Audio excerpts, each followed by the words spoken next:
What's going on? Welcome to Tech with Sean, and today we're turning a Dell Optiplex into a gaming PC that's capable of running stuff at 1440p.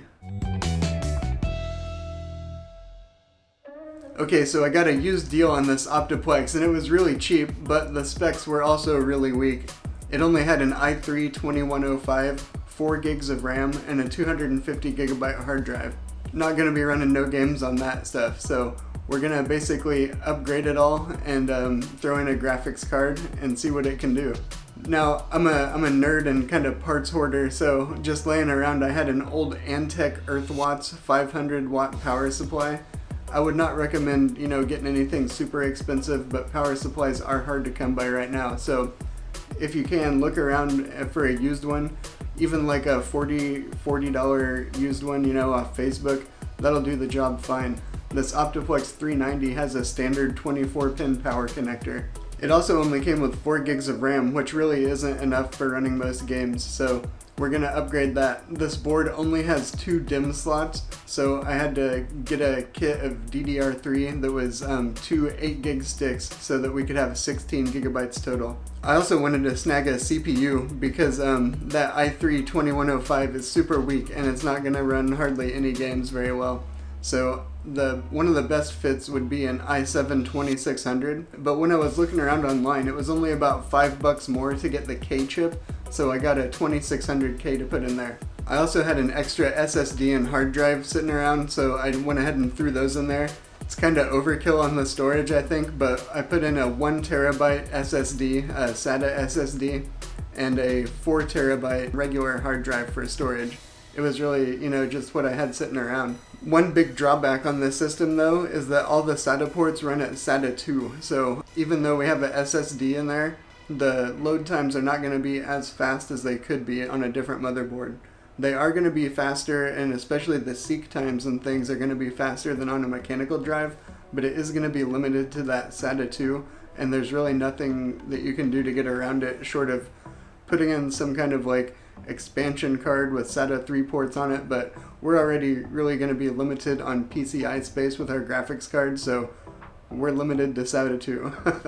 Finally, you got to put a graphics card in it if you're going to have a gaming PC, and this is probably a little bit overkill, but I wanted to try running some stuff at 1440p, so we're going to put in a GTX 1660 Super 6GB.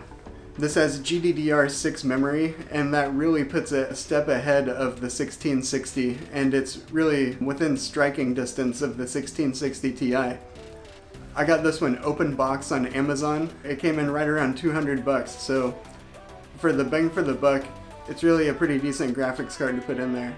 So now we've got it, reset. We've got our i7 in there, 16 gigs of RAM, terabyte SSD, 4 terabyte storage drive, power supply, GTX 1660 Super.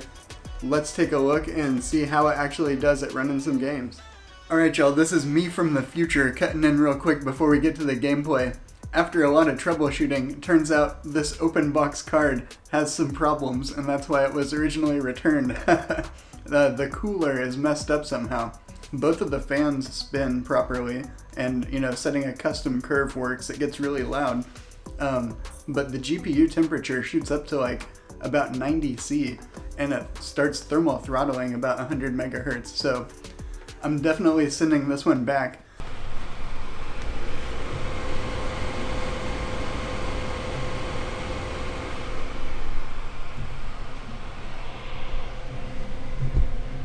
As soon as I started up the benchmarks, I noticed the temperature shooting way up, and I thought, I've never put such a powerful card in one of these Optiplexes, maybe it doesn't have enough airflow, but even running it with the side panel off, it did the exact same thing.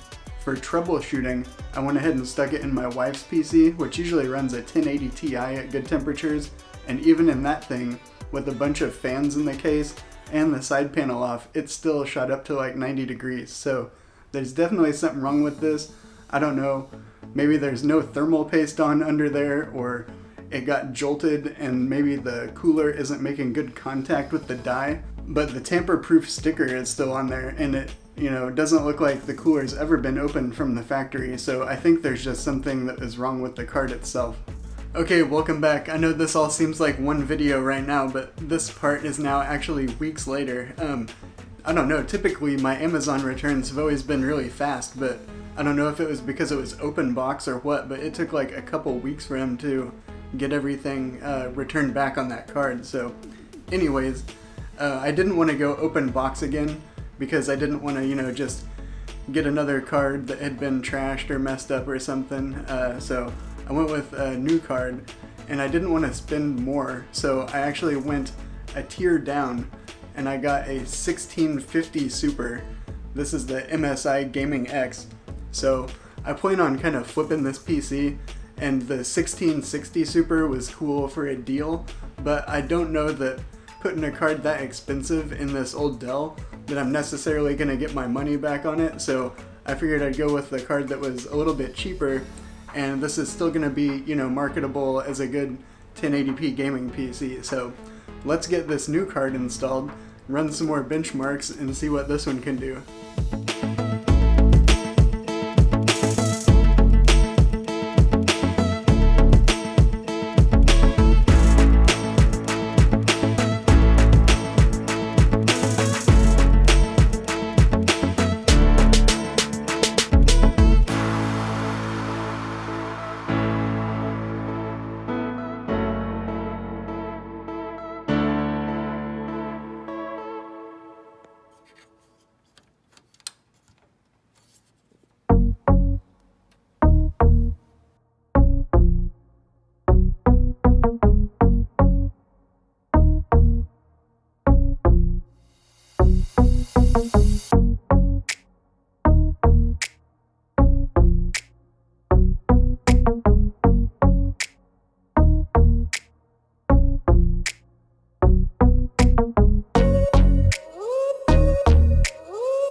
Okay, well there you have it. I was pretty happy with how this Optiplex 390 budget build performed.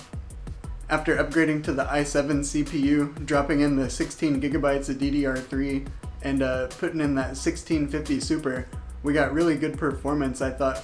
Most games we were able to play at 1440p, though some newer ones like Red Dead Redemption 2, we did have to turn down to 1080p.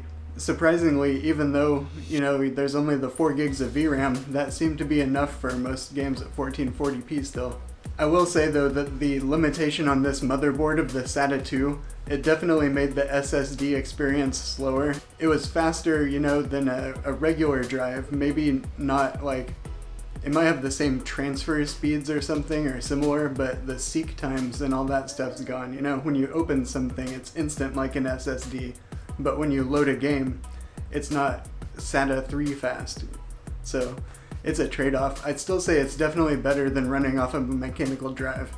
But even after the downgrade from the broken 1660 Super they sent me, I was still really impressed with the performance of the 1650 Super. It's the first time that I've ever used one, and I'm really impressed as far as the budget cards go, so if you're looking for something under 200 bucks, it's definitely one to keep in mind. I hope you enjoyed the video though. If you liked it, give it a like down below, make sure you subscribe, and I'll catch you in the next video.